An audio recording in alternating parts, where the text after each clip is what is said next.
Welcome to the Social Media Church podcast. I'm Neil Smith, joined by my co-host Aaron Magnuson. And Aaron, today we are talking about some Facebook alternatives, as we recently shared on the podcast that Facebook is officially dying, or at least declining. At least for 1 month. So dying might be a little bit strong. But Aaron, where did this question come from? And what's kind of your initial take when you hear that? Yeah, well, Nils, you and I talk about this all the time. We love it when people interact with us on social media. And I do feel like we kind of set it up of like, hey, should we be on Facebook? And we didn't really give, and I specifically said, you shouldn't put all your eggs in one basket. Yeah. But one of the things we did not get into in that podcast was what are Facebook alternatives, or where should we go as we start to think about diversifying our communities? Because while there are other good social medias like TikTok, like Instagram, those don't really solve the community piece of Facebook. Yeah. And so where should one go outside of that? And so we got a question regarding that on social media, and we love hearing from you guys. And so if one person's asking it, generally more people are asking it is a good rule of thumb. So yeah, I have one specific, actually two specific options. One that I'm using here at Shoreline City, and one a podcast episode that just released, the one right before this. But before we dive into that, Nils, I am curious if you have a few that you want to share about. Yeah, I would say that it's not you replace Facebook with this. And I think to your point, Facebook has a lot of different functions. And I think probably what's happened in a lot of other social networks is we've seen Facebook as kind of the big platform that's the all-in-one platform. But what's really happened is like Twitter is the place for news, Pinterest for crafts, Bleacher Report for sports, LinkedIn for business. And I think what's happened with Facebook is it kind of was this, like, you had your page, you had your profile, you had groups, and then you had marketplace, you had Messenger built into it. Well, now Messenger's its own thing, I think. But what's happening is I think we have niche uses for Facebook, but it's not a destination that it's like, oh, we're just going to either be on Facebook or be here. It's kind of, look, we're going to diversify, and people will probably have a Facebook account they go to. I think the two big uses of Facebook will continue to be specialized groups and marketplace. But that said, I think we've seen pages decline to almost minimal, if not any engagement. Personal profiles, I think, are still, I think going to get decent amount of engagement and use. But for the most part, I think it's groups, which is challenging because now people have to go there for the groups. They're not already there and happen to see the groups. Yeah. But I think marketplace is probably the distinctive of social e-commerce that Facebook has, that separates itself as a unique distinctive only on Facebook. As I'm not clear about, I'm not aware of another social e-commerce platform. And so that side is probably the most significant distinctive of Facebook at this point. And that younger generation, that is the only time I hear them talk about Facebook. It is, and some are on almost daily, looking at the marketplace, whether they're seeing what they can flip or if they're just interested. But yeah, there is a level of security that comes from Facebook because you can actually check out their profile and see if it's somebody you feel comfortable buying from. And I've bought, I don't even know if that's a word, a few things from Facebook Marketplace. I'm not sure if you have, and it's been a great experience. Yeah. I say that, Aaron, and I immediately think of Nextdoor. Nextdoor actually has a marketplace and replaces that. And so practically, I don't know that there's anything that groups is, to me, the biggest question of that's where I felt like I kept saying, okay, you need to, like, your page is valuable, but you need to prioritize groups within Facebook. So if you're leaving Facebook, how do you replace groups? It's probably the biggest question. That's the big question. Yeah. That's right. And so before we dive into that, we'll have practical suggestions nearing the end of this episode. But I'm curious, Nils, so when you're talking about diversifying, I love what you're saying about there's a different place for depending on the pocket of people that you're trying to reach. So for a church that only has the bandwidth to manage so much. And I think that was the sweet spot of Facebook, was that basically everybody was there at a certain time. That's crazy to say and have that not be true in 2022, but that used to be the case. And so it was kind of like this, you're just here with all of the people, and you don't have to worry about diversifying. You can post here, you can do groups here, you can do it's a one-stop shop. right? Yep. So I'm curious, when we're now entering a world where it just seems like there's different pockets of people in different places, how does a church not get overwhelmed or decide, okay, where should we be predominantly, understanding that we're probably not going to be regularly posting news to Twitter, updating our LinkedIn, interacting on Nextdoor. There's probably a small group of people that are maybe on Slack, or a group of people that are on Discord. Like how does a church, from a corporate organizational standpoint, not individuals, answer this question of community when it is so diversified based on the interest of a individual? Yeah, I mean, I don't know that I'm fully tracking with the question, but let me tell you Sure. where my mind is going though as I hear that. Yeah. And I think I probably just was scattered in my thinking as you were Yeah. processing that, because I think that I'm processing through the questions I get all the time around this. Yeah. And I think the mistake that church leaders will often make here is, if I'm leaving Facebook, I need a Facebook replacement. And I think what you really need is what's the function that Facebook has provided you that you're no longer getting? Well, I think what Facebook initially provided you was attention. And so people were there. And so I think Instagram now probably most predominantly replaces that and prioritizes that. I think the other question that people are often asking is, well, we're leaving Facebook probably because we don't trust Facebook. So we probably, if we're not going to trust Facebook, we're probably not going to trust Instagram. Now, I think that's maybe not most people, but a lot of people.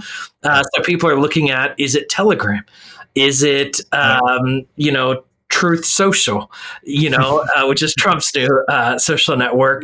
Or is it, I think I'm blanking on some of the other, there's lots of them out there, that Parler, that pop up. And the answer is maybe, I think probably not on a lot of these kind of random pop up. I was at NRB this last week. There was a social network there. Interesting. But I don't know that that's going to be. And even they were telling me, like, we're not going to replace Instagram. Right. We're providing another unique option that's differentiated from Instagram. So I think, though, you're not going to have, and there's a platform called Faith Social that is almost a direct copy of Facebook. And if you want a Christian Facebook, it's there. But the truth is, I think that didn't really replace it either. Right. It just kind of flips out some of the functions, just not done as well as Facebook. Yes. So I think you got to look at, where are you engaging people around content? Where are you building community and things like that? I think that, I think that was the heartbeat of my question was, so Facebook, all the attention was there and community was there. Yeah. And now, even though there, like we talked about, there's still billions of users there. So there still might be some attention there, which is why we're not saying get off Facebook completely, but the community aspect of it went to a bunch of different places. And so I'm wondering, as a church, when your community was all in one place and now it's in a bunch of different places, the community side, not the posting side. Yeah. How do you do that when they're without the bandwidth to be in all of those different places that your community left Facebook to go to? Or where do you start with that? I know that's an overwhelming question, and there probably isn't a one-stop shop like Facebook, which is probably why we're feeling the pain of Facebook dying, is it was the one-stop shop. But where do we start as a church? Is it going with the majority of where your congregation is? Is it starting with what you want your church to represent or be, or we feel like we meet this need in our community, and so we're choosing Telegram, or we're choosing to just be good neighbors on Nextdoor? Or what does that look like? Yeah, Aaron, I'm curious to hear what you're going to suggest here. I think the reality is, I don't know that it's there yet. I don't know that there's a place that more people are doing community than Facebook groups still. Even though Facebook is in decline, I think that might still be the place that most people are engaging in community and have the most natural engagement with. Now, the two platforms that I see people moving to is Slack and Discord as those community built platforms. But I wouldn't say that that I would say there's still probably more engagement happening in Facebook groups than there would be in either one of those platforms. Interesting. That's my opinion. Aaron, what do you think? I feel okay. So those were the two that I was going to say. So Slack and Discord. So Slack is something that we've adopted heavily here at Shoreline City. When I was at One and All, I had introduced Discord. Now that hadn't taken off, but in taken off. I say we had over 100 people in there, Yep. and so that there were some old people that even figured that out. Nice. And obviously, that is where the next generation is for everything. And I do believe that, and especially after listening and interviewing Jonah on the last episode, you guys need to listen to that, which is all about Discord and how he's doing discipleship in Discord. I do think that Discord is going to be what Facebook groups was. And I think depending on the populace of people that you're talking about, Discord has already for sure surpassed Facebook groups. Now, I will say the reason that, and this is to your point, Nils, the reason that we're using Slack at Shoreline City is Discord, I feel like, is still just too much of a step for everybody. The branding is a little bit confusing. It's still all about gaming. And I realize that when you're talking about your online community from stage on a weekend, or even with your live hosts, or even as you're writing something out, maybe in the description of your YouTube video, it's just still too much of a step. I think for everybody to understand what is this Discord without a little bit of explanation. Now, is it ready to house your online campus or your online community? Yeah, it's ready, and it's better than Slack. I just think there's a little bit more familiarity with Slack for that generation that is older than 21. But I am so, if you're not on Discord, you need to be there. If you're a listener, to understand what's happening there, because it is that next one-stop shop. You can do live video, and all this is free, by the way. I think Jonah made a big deal about this. It's free. You can do video conferencing in there. You can have channels where you're just chatting, where you don't have video. You can post things in there. You can have the different organized conversation. And so I'm very excited about Discord. I just want it to rebrand so that it's a little bit more palatable to everybody. But I'll say this, you could start, I would start with your youth. And I would start there tomorrow, because they're going to grow up in it. And then there probably will be mass adoption, whether they rebrand or not, because the youth and the next generation understand what it is and understand what the place is. And so that would be my recommendation in terms of some things to explore outside of Facebook. But I love the challenge, Nils, that Facebook still might be the play. And so don't be so quick to get rid of it if it's still meeting the need. And I want you to speak to this really quick before you weigh in on your thoughts on Discord. One of the other questions we get all the time is Facebook is not for churches. And I just want to debunk that just for maybe 2 minutes. And I want you to debunk it, Nils, because I think I've talked till I'm blue in the face on Facebook is for churches very much. Yeah, I mean, I had dinner last week with Katie Allred, who is on the Facebook Faith team. I talk to Nona Jones regularly. They have a team of, I think, 12 to 14 people on their faith division. The majority of those being Christians, maybe all of those employees being Christians. The majority of the organizations that they work with and support being Christian ministries. While they are interfaith in who they're supporting, but the bottom line is Facebook is neither that it's agnostic as a company or as a platform. Now I think there's opinions about where they donate money and give to some things, or causes they get behind that you might not align to, but the technology that Facebook provides and builds is generally it's good for a church. It's good for a mosque. It's good for anybody. It's at the end of the day, they built technology to connect people and build community. At the core, that's pretty close to, like the kind of tools that we need to accomplish our mission of go and make disciples of all nations.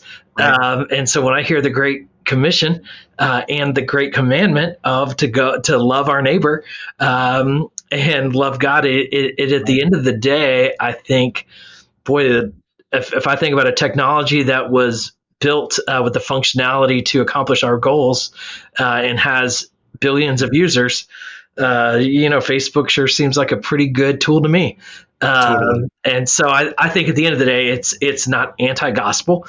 But I think it's probably the majority of their employees are not Christians. They're not going and, they're not going to give us money, but they are giving us they're giving us a platform to do the work that we're called to do, and they're actually giving us human support from and paying other believers to help us that are using their tools to accomplish our goals. And so I'd say they're probably doing more than a lot of Christian companies, are doing to help the church accomplish its mission and goals.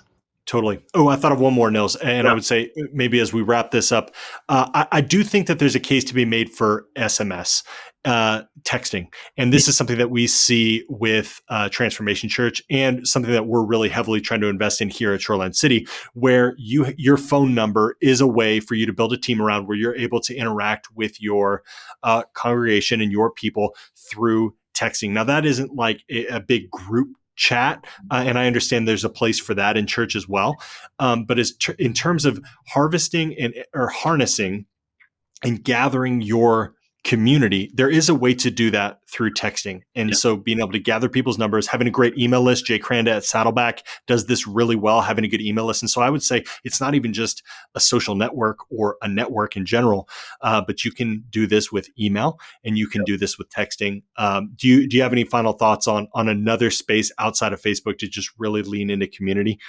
No, I wish I did, but I think to your point, I think it's probably pay attention, and be prepared. And I think it almost, in many ways, this podcast kind of takes our last couple of podcasts and brings them together. If there's a platform that you and I are both bullish on investing in, that we both think there's going to be significant opportunity in the next 3 to 5 years, Discord is going to be that platform. And so whether you use it all in yet now or not, start getting comfortable with it. And then I think at the end of the day, look, just because it's not time to abandon it yet doesn't mean you don't, or just because you think you might move to Discord later doesn't mean you turn off Facebook now. It's you start preparing for life without Facebook now. And so I think it's a matter of when and if. But I do think that the place to start preparing for is Discord. And there could be another platform that comes around that copies Discord, like we've seen with other, or Facebook might just completely copy Discord and create a Discord alternative that's better and more user friendly that becomes that platform. Who knows? But I think time will tell. But at this point, I think that's the best advice that I think I can give. And so I think you and I are on the same page with that for sure. Totally. Keep watching the space, and we'll be here to lead you and guide you through it. We appreciate all of your guys' listenership. Thanks for joining us for another episode. If you haven't yet subscribed, now would be a great time to do so. And if you'd be so kind as to leave a review, that will help us connect with more people, more leaders of ministries and churches who are looking to understand social media better. Until next time, I'm Aaron, joined by Nils, and we'll see you again on the next podcast.